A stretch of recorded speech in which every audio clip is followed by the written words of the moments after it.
board member for Volta Aluminium Company, Kofi Nokoe, is calling for greater investment to revive the state-owned VALCO while rejecting calls to sell it. His comments follow concerns raised by the Industrial and Commercial Workers Union opposing any divestment. More in this report by Daniel Sakite.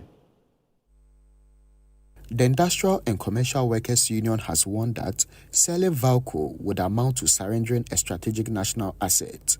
Speaking on the sidelines of a VALCO board retreat, board member and MP for Evalue Ajomodra, Kofi Nokoe, said the union's concerns have not yet been formally presented to the board, stressing that attention should instead be on attracting investment and repositioning the company. It has not come to the attention of the board, but I believe that should not be, because the story of VALCO is a positive one, and all it needs is support and investment. And as I stand here, I believe that if the story is told well, investors will step in, and the jobs it will create. 6,000 direct jobs. We're talking about almost 10,000 indirect jobs. The scraps, the metals that are just flying about to be recycled and others.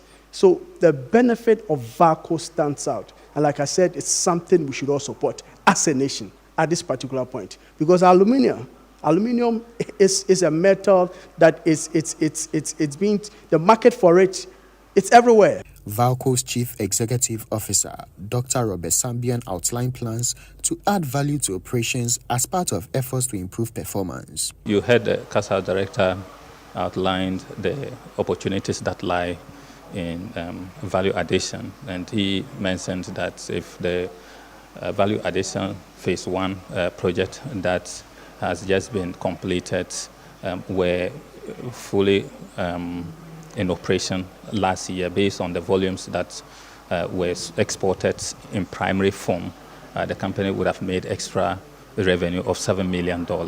It's just to give a sense of the impact that value addition would bring or will have on the operations of VALCO. This year we are looking at qualifying the EC grade rod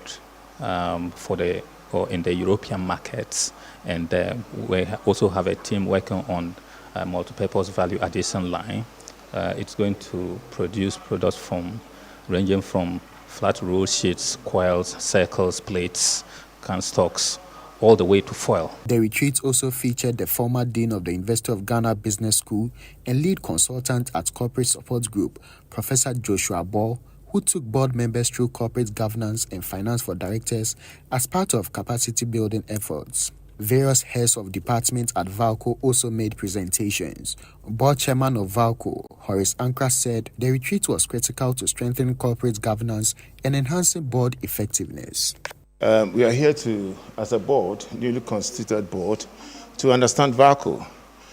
That is why we are here on this sort of orientation retreat. If you look at some of the presentations, they are looking at interventions that have occurred in the last year or two. So obviously, you can see that every department, although the machines and stuff that they use are that old, there are interventions to making sure that VALCO is working and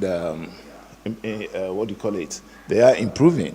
So for me, the presentation so far is telling us that the future is bright. For example, they are now operating on 121 ports, and they're looking at even improving to 156 ports by August. And it's quite significant.